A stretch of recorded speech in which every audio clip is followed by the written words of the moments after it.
Hello, everyone. Good afternoon. Welcome to the talk show of the Governance of Sustainability Master's Program at Leiden University. My name is Jesper, and I will be hosting today's webinar. And I'm a second-year student of Governance of Sustainability myself, and I will be moderating this talk. I think before we begin, it is important to let me tell you a little bit about the structure of the session. First, we are going to start with a small round of introduction because I am not the only one on the floor today. I'm joined by Peter, Paula, Lena, and Annemiek, and they are going to provide you with some more in-depth information about the program. You can send in your questions while we are speaking. We will answer them in the Q&A part at the end of this session. You can send in your questions by scanning the QR code on our event page. And after this session, you can also meet us and our colleagues on the online information market. And you can continue asking questions there too. There are two ways to ask your questions later today. You can go to our event page via Information Market and click Live Video Call, where you will be added to a Microsoft Teams environment, and then you can directly talk to us. Or if you have any specific questions, you can use the chat function that's also found on the event page. So be sure that there's enough time for you to ask anything that is on your mind. Don't shy away from any questions. Please also note that on our event page, there is a video for you to watch made by Peter van Bodegum, the program director, who's also joining us today. And you can find that on the event page of Governance of Sustainability. And then you can scroll down and you'll find the video there. I suppose without further ado, let us get started with the session. And maybe it's best if Peter starts off with a short introduction. So Peter, would you like to introduce yourself shortly? Sure. So my name is Peter van Bodegum. I'm the Program Director of the Master's Governance Sustainability, as well as one of the professors within the program for teaching some of the courses. Yes, that's good. And thank you very much, Peter. Paula, you're also here today and not a student. So we wonder what your role is. Can you introduce yourself? Yes, of course, Jesper. Yes, my name is Paula van den Berg. I'm one of the study advisors together with my colleague Kiki Boomgaard. We are both study advisor for this program, and Kiki is not here at the moment, but she's doing a live session for our other master's program on sustainability. And nice to talk to you today. And likewise. Thank you very much, Paula. We also have two of my fellow students here today. One of them is Annemiek. Annemiek, maybe it would be nice for you to introduce yourself. Yes, thank you, Jesper. I'm Annemiek. I'm a first-year Governance of Sustainability student, and I have a background in international studies.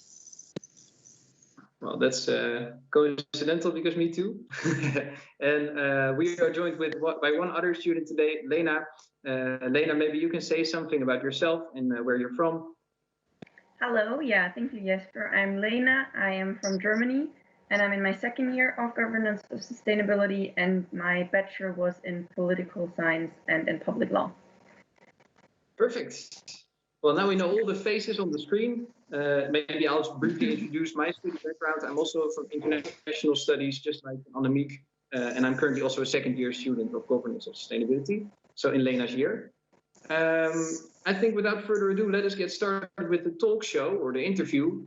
We have some questions prepared for you to provide you some more insight into what you can expect of Governance of Sustainability. And I'm starting off with a question for Peter. Why should students, in your opinion, study Governance of Sustainability at Leiden University? What makes this program so special? Well, I think that what makes our program so special is that we really aim to integrate the natural sciences with the governance sciences. So we think that in order to evaluate and improve on our sustainability, students or alumni of our program should be aware both of the natural sciences involved, so how are environmental issues being caused and what are the processes involved in there, and secondly, what are the governance ideas surrounding and concepts that are needed in order to get things done. And that's kind of unique to our program, that it is a Master's of Science, 2 years, to really integrate those two aspects. And I think that combination makes our program quite unique. And that's very nice to hear. And I wonder about our students who have been following the master for a bit, of course. Do you recognize this? And what makes for you, Annemiek, for instance, the master so interesting? Yeah, well, I've always been interested in world problems and how these come into play. And then last year I did a minor in sustainable development, which really sparked my interest in sustainability as well. And the reason why I chose this program and what makes it so interesting to me is that it doesn't just focus on theory, but it's also a very practical master. So it links academia to real world issues, and it really teaches us how to approach these and how to solve problems in a more practical way than just giving fuzzy theories and learning about that. So a very practical program. That's very nice. And Lena, I also wonder about you. You came from a foreign country to study here. What convinced you to study this program? First of all, I already in my bachelor focused on environmental politics and also sustainability. And then what really convinced me for this master was that it's actually a 2-year master, because a lot of the masters, especially also in the Netherlands, are 1-year masters. And I find that, yeah, just too short for myself. And yeah, that's what actually convinced me to this program. Well, thank you so much for all these insights. If I understand correctly, or I know from my own experience, that the program takes in students with very different disciplinary backgrounds, both from social sciences and natural sciences. I wonder how that works in practice. Has it been proven to be very challenging for both types of students? Peter, maybe you're best suited to answer this question. Well, yeah, I think some aspects are more challenging for students coming from a more technical background and vice versa. So students coming from a more technical background have a bit more difficulty dealing with the various views people may have, as well as sort of the interdisciplinary aspect of the program and the transdisciplinary aspect of the program. So the fact that we do value also non-academic views from stakeholders as an important knowledge base to deal with sustainability. And thinking about those various perspectives is sometimes complicated for some of our more technical background students, whereas some of the students coming more from a gamma or social sciences type of background sometimes have more difficulties with some of the more quantitative aspects of our program with respect to mathematical tools that we are applying, as well as some of the more statistical tools that we are applying. And we also think that that's an important aspect that we want to teach to our students. So it depends a bit on the background, which specific aspect of the program are considered difficult by the different student groups. Yes, but challenging for everyone, it sounds, and that makes it exciting too. Annemiek and Lena, could you maybe share some of your experiences with the program so far? How is it to study together and to collaborate with students from very different backgrounds? Starting off with Lena, maybe. Yeah, so yeah, it's a new experience for me, but I really like it, and it's really helpful in group work because yeah, you just complement each other. I'm currently doing a project on nature-based water management for horticulturalists, and you know, it's just easier or yeah, complementary if someone is maybe more from a technical background who can help maybe with the practicalities on design, and then someone else is from a governmental background and can help with you know, kind of placing it in the governance frame. So that's really helpful. Okay, and Annemiek, as you've only recently started the studies, but have you already found some interesting experiences with interdisciplinary work with group mates? Yes, just the discussions in class in general are very interesting because everyone has different things to bring to the table. And what is also very interesting is in our group right now, some people are having issues with the more mathematical things. But then there are students who set up a Monday night study session where they explained how it works and how you deal with Excel and doing mathematical equations. So that's a really interesting development. And in return, the social science and the humanities students, they explain how you can read social science articles or how you write position papers. So I think it's a challenge for everyone, but we also learn a lot from each other. and we can teach each other what we're good at. Well, it sounds like we're really putting into practice what we want, so that's very nice. I wonder what a typical week looks like for students, especially in the first year. I mean, I did the first year myself, but on the week you can maybe tell us a little bit about your experiences so far. How does the typical week look for you? Do you have a lot of classes? What are lectures like? Yeah, of course, it's a bit different right now because we're working online mostly, but we still have 1 day of on-campus classes. So I think in general we have around 2 to 3 days where we have classes. Some days are quite long, from 9 till 5. Others are a bit shorter. And then we have lectures that are just with everyone, and we have working groups where we split up into breakout sessions as well. And the rest of the days, we're mainly doing group work, so having online meetings and working on the projects that we're doing. And of course, there's also some time to study the lectures and do the readings and work for yourself. But it's quite a full-time program. But it is flexible. There are 3 days of classes where you follow the schedule, and the rest is flexible. Okay, and Lena, your experience in the second year so far? What's your week look like? Yeah, it's pretty similar. For now, like every one of us had like 1 morning of class and then 2 group work days. And then, of course, as we're doing electives in this year, it kind of varies for people. So currently now I have a pretty full schedule because my elective just demands a bit more time.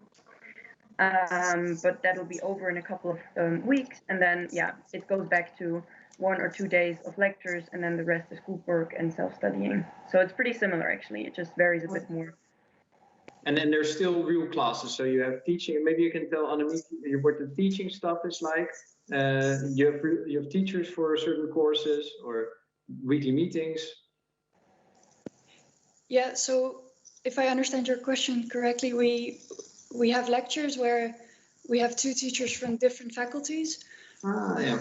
And they both give their own lecture, but they're also present at the others' lectures. So that's something I really like about the program, that whenever we have a natural science lecture, there's always someone from a governance side also there who can join in the discussion and give a more governance perspective on things. Yeah, and then we have working groups where it's a bit more our job to talk. And that sometimes leads to very interesting discussions. Yes, so if I understand, even the teaching stuff is interdisciplinary. Yes. Okay. Well, that's good to know for prospective students, I think. And I think so far the interdisciplinarity has been very central. But I wonder if that also translates into the assignments that you do. Maybe Lena, you talked a little bit about your assignment this year. Do you also see that interdisciplinary divide there? Yeah, definitely.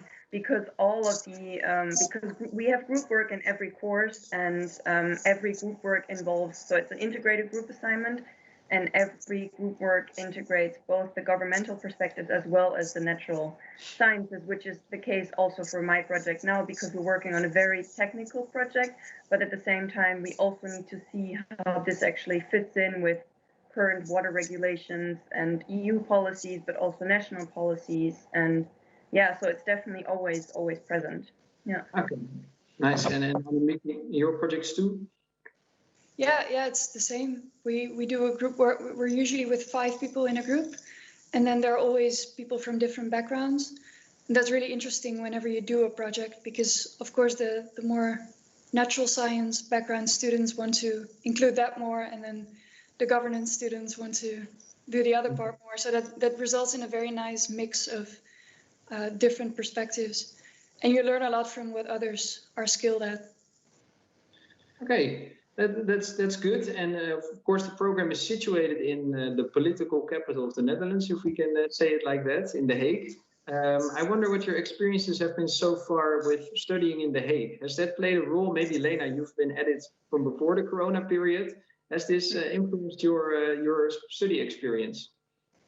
It definitely has. I mean, I didn't know The Hague before I came here, and I really enjoy the city.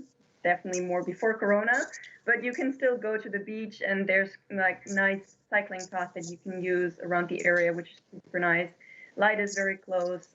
No, and usually there's a lot of things happening, museums and events, and I think also especially for an international student, it's just a nice city because it is also, I think, the international city of the Netherlands, I feel. So it makes it quite easy to get adjusted. Yeah. And Annemiek, do you live in the Netherlands or in the Hague yourself? Yeah, I do. I've been living here for 3 years now, so. And your experience, because international studies is also in the Hague, if I'm not mistaken, right? Yes, it is. And then governance also. Have you seen, for instance, politicians out and about in the streets? Yes, in my first 2 weeks when I lived here, I saw a ton of them, and then the years after, I didn't meet any of them. So yeah, and right now everyone stays inside, so it's hard to see famous people. But I agree with Lena. It's a very nice city, especially when you can actually go out and do things. But also right now with the current situation, I think it's very nice to live here because there's so much space.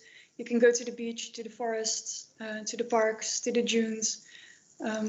It's just a very nice city to live in. Okay, that's good to hear. And Lena and Annemiek, thank you very much for your experiences so far and sharing them with us.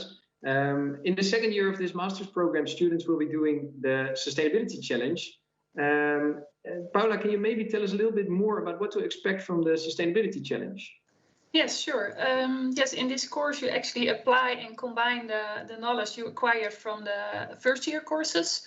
There are 4 thematic courses in the first year and also some skills courses. And you will apply all the knowledge in the Sustainability Challenge, where you work in a team of 4 to 6 students by problem-oriented teamwork on a real-world sustainability problem. And that's commissioned by an external party, and it's supervised by a supervisor from our program, either from a supervisor from the governance part or science part. And in the end, you will present your findings to the commissioner and to the supervisor, and you will deliver a final report for the real case. Okay. Is this by any chance the project that Lena was talking about earlier? And so what has your experience been working on this Sustainability Challenge? For me now, yeah, it's been good. It is challenging because, well, for once, it's a long-term project. It's, I think, 5 months in total. So it obviously also involves a lot more work. And then, yeah, it's actually involving a real commissioner, and it's just in general a bit broader than things we've worked on before. And of course, you have a responsibility that it's a good project. But yeah, so far it's been really good, and we're enjoying the challenge. And the topic you were doing, can you remind us? Yeah, it's a nature-based water management and retention solution for tomato horticulturalists in the south of Holland, so here in the province. Nice, yeah. I'm also currently working on my own sustainability challenge. We are doing an assessment of the regional energy strategies, so that kind of shows how varied these topics are, perhaps for prospective students. So I think the emphasis is always put on working with a societal actor, and that's been really nice for us, at least so far, to work with a real project. Also, of course, it's a scientific master, so there's also a thesis project involved. Paula, can you maybe tell us a little bit about the thesis research project? Yes, of course. Well, that's actually the final course of the program, where you will all apply all knowledge and skills acquired throughout the program.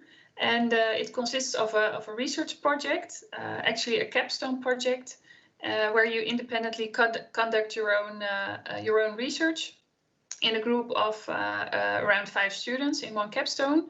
And it's supervised by 2 supervisors from both the governance side and the environmental sciences side. And in the end, it results in a written report, and it prepares you to become a future broker. Okay. a future broker, there must be a demand for that on the job market, I imagine. Maybe, Peter, can you tell us something about the career aspects that governance of sustainability students can expect after finishing their program?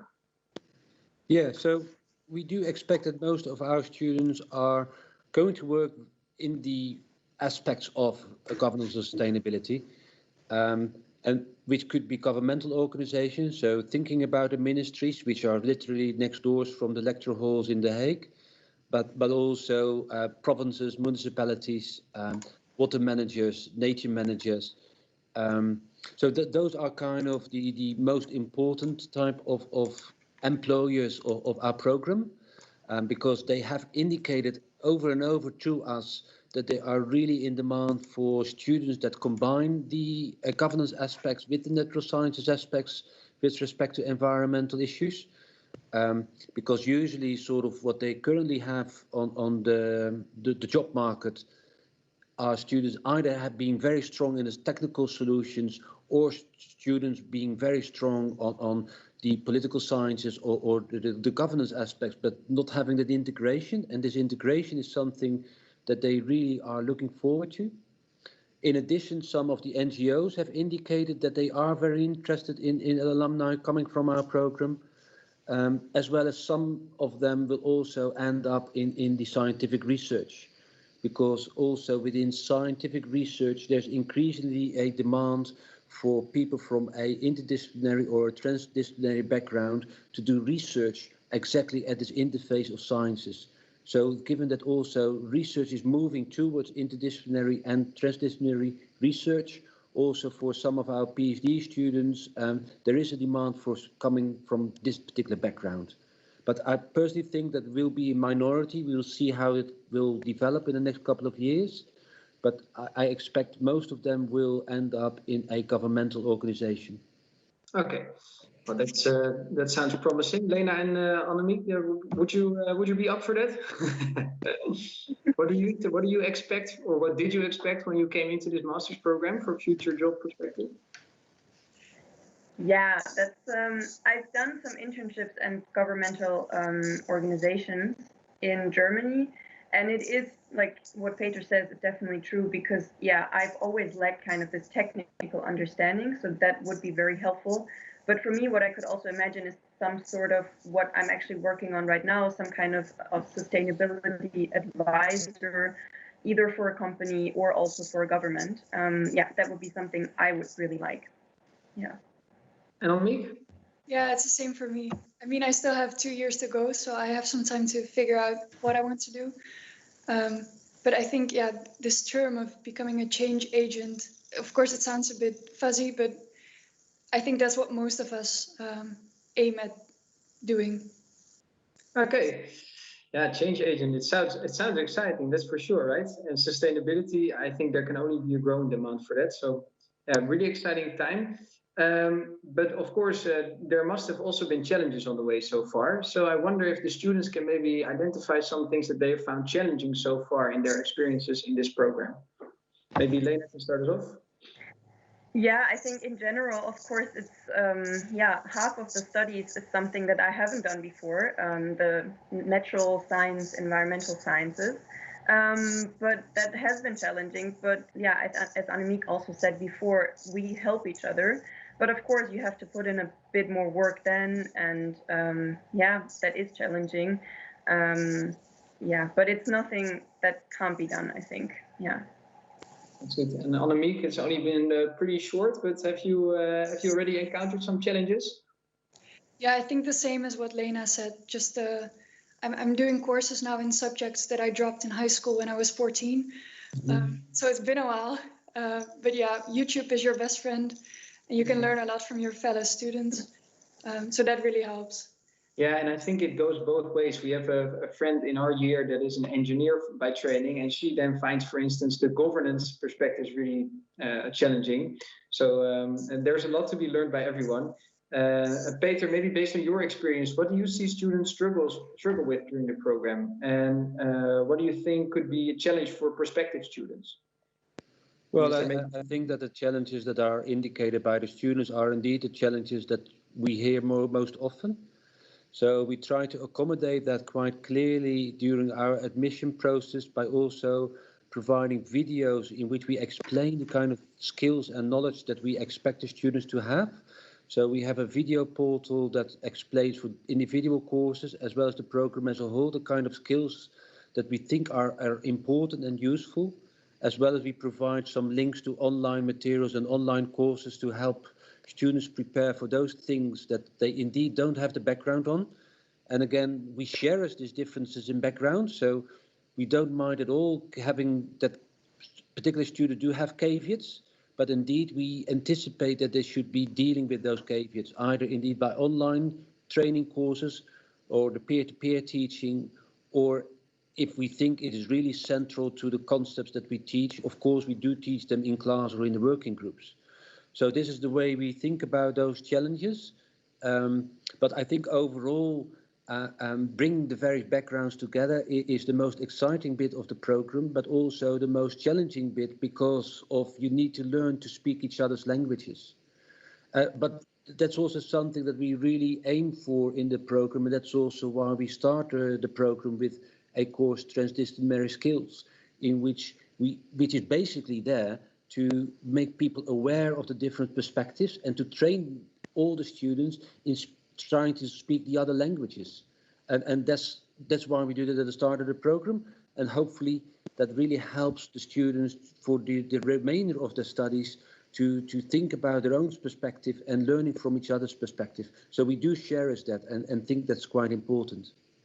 Yes, I think if I speak from my own experience, when I was going into the master, I was very, not anxious, but thinking, am I able to keep up with all these very difficult technical natural science topics? But if you treat it together with people who have a bit more expertise, it really helps. And I think the program does a really good job at helping you and taking you by the hand and letting you explore these topics. Maybe as a final question, because there's more to studying than just being in the books, we also have a study association, and I think I have a founding member here and someone who's currently working on that. So maybe you can tell the students at home a little bit about the study associations. What are the plans? What kind of activities are you organizing or planning to organize? Yeah, maybe I can start with that. Yeah, so as you maybe know, last year when I started this program, it was the first year. And a group of friends and I, we just thought, yeah, there is no study association, obviously. So we just started something, yeah, small and unofficial, just to organize actually some activities for ourselves and to keep us busy and in touch with each other. And we did some fun stuff. We organized a tour to the Blue City in Rotterdam, which is a circular business hub, which was very, very interesting, but also just like fun activities as games and borrels. So yeah, and then we had some more plans, but Corona happened. But yeah, that was kind of our starting point. And now we gave the majority of the responsibility we gave to the second years, just Annemiek is one of them, just because we didn't know exactly how much workload we had now in this year, also with the thesis. But yeah, maybe she could tell you a bit more about the current activities and what's planned and all of that. Yeah, Annemiek, what are we doing now? Yeah, so we took it over in the end of September, and we're now trying to make it a bit more active. And yeah, we're mostly focusing on online activities because that's the only thing we can do right now. But we think it's really important, especially because people are home all the time. Sometimes it's a bit hard to connect. So we're trying to organize some activities. So we had a Halloween quiz night a few weeks ago, which was really nice. People dressed up like windmills and forest fires. So that was really nice. And we're planning on doing a cooking show with Thanksgiving. We're setting something up for Christmas. We have a poetry competition related to Sinterklaas. So we're trying to organize a lot of fun things. And we see that especially the first year students really like to join those activities and get in touch with each other and get to know each other a bit more. So yeah, we're trying to keep that up and running. That's really good to hear, really good to hear. I think that leads us nicely to the final part of this meeting, which is where we are taking a little bit of a back seat and you get to ask the questions. So everyone at home, if you have any questions, feel free to propose them. I've already have some of them sent in. The first question that I have is if the program also offers a pre-master and the requirement of a 7.5 GPA, is that the average over all 4 years of the HBO bachelor? It's a bit of a long question. I just got it sent. But I think maybe Peter and Paula are best suited to answer this one. Starting off maybe with, does the program offer a pre-master? Yeah, we don't offer a pre-master. However, we do indicate if people do not have the necessary quantitative skills, because as you have heard from the students as well, we do demand some math and modeling and statistics during the program, and we train that, but it also implies that we have a prerequisite on there. If you don't fulfill those requirements, we will offer you a link to free online courses in order to keep up and bringing up that prerequisite. So we don't have an official pre-master, but if you have a lack of knowledge on some of those topics, we do indicate where you can find online material and online courses for which you can deal with those. With respect to the 7.5, that indeed only applies to the applied sciences students with a Dutch background, the so-called HBO, and that indeed is the average across the entire studies of the HBO. But maybe Paula can complement if there's anything I've forgotten about that. No, I think that's totally complete. That's correct. Okay. Very, very good. There's already some more questions flowing in. For instance, is it possible to carry out this study program part-time? Paula, do you maybe know something about that? Well, actually, it is a full-time program, and you have around 2 or 3 days with classes, like Annemiek also said. But for the rest of the days is needed for group work or preparation for classes. So yeah, it really is full time, and we don't offer a part-time option, unfortunately. Okay, I think that should answer the question. I'm now reading a question that's maybe better for the students. Do most students that follow the master program live in The Hague, or do they live in Leiden? Maybe from your own surroundings, what are your experiences? I think that for our year, actually, the majority of the students doesn't live in The Hague. There are quite some who do, but they're actually almost all across the country. I know a lot of them live in Utrecht or Rotterdam, also Amsterdam a few, some in Leiden, but yeah, it's really scattered around. Yeah. Okay, and Annemiek, in your year? Yeah, for us, it's a bit difficult because some people decided to not move to The Hague because of Corona. So it's a bit scattered across the country as well. And we also have some international students right now who still live in France or Italy or Germany.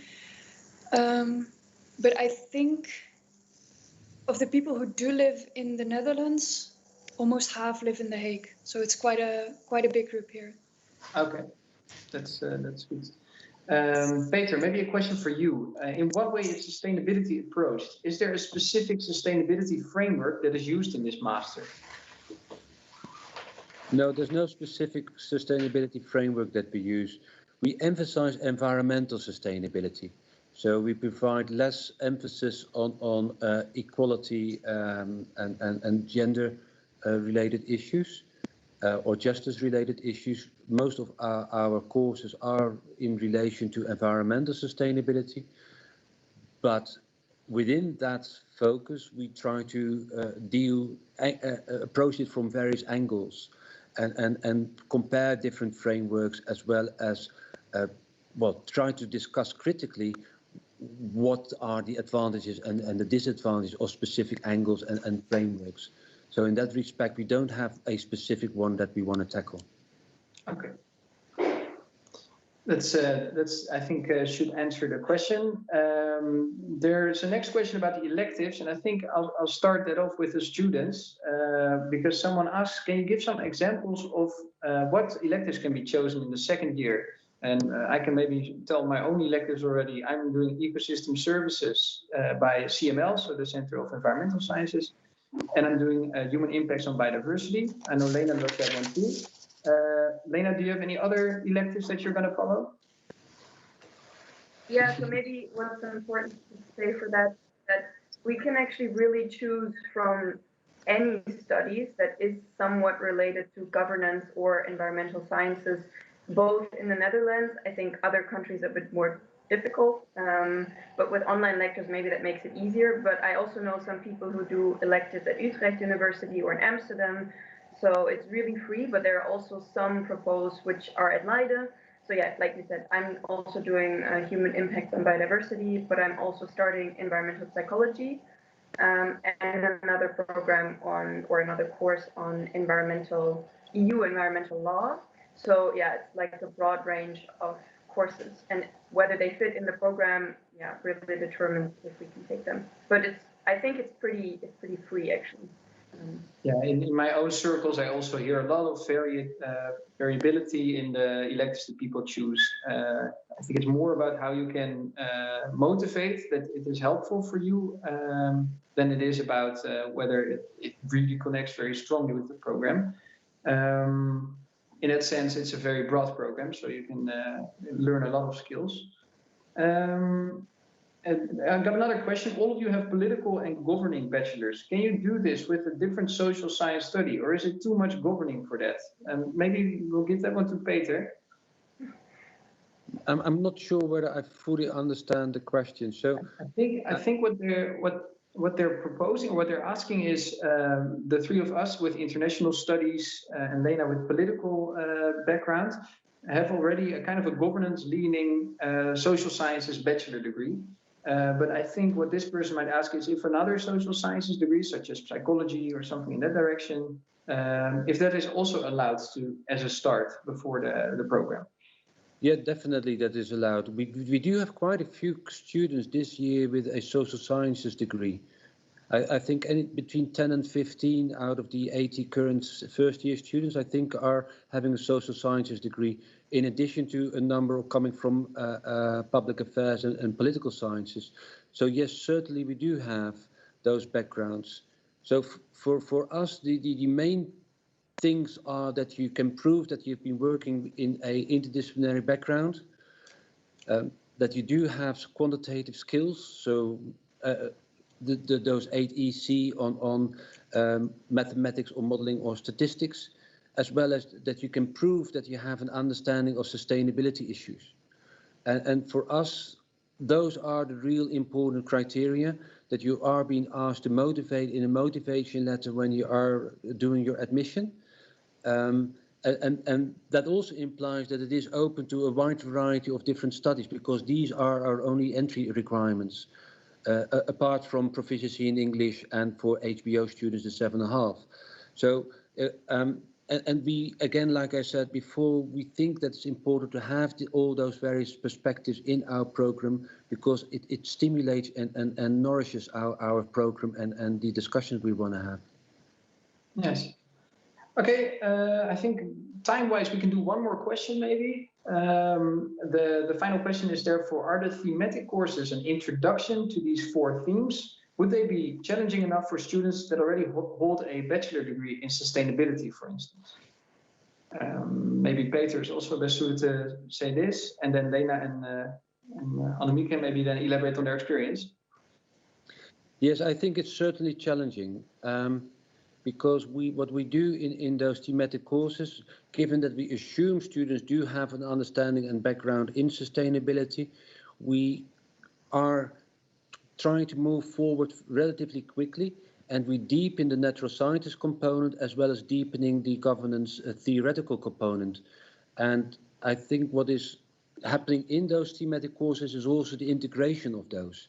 So from a theoretical and knowledge point of view, we try to integrate and deepen the various scientific fields, and as well as adding specific skills to those. And I'm also pretty certain that most of the skills that we do teach are almost never been taught at bachelor levels courses. So many of the skills that we do teach, for instance, how to analyze a life cycle analysis, or how to run an ArcGIS in order to map ecosystem services or biodiversity.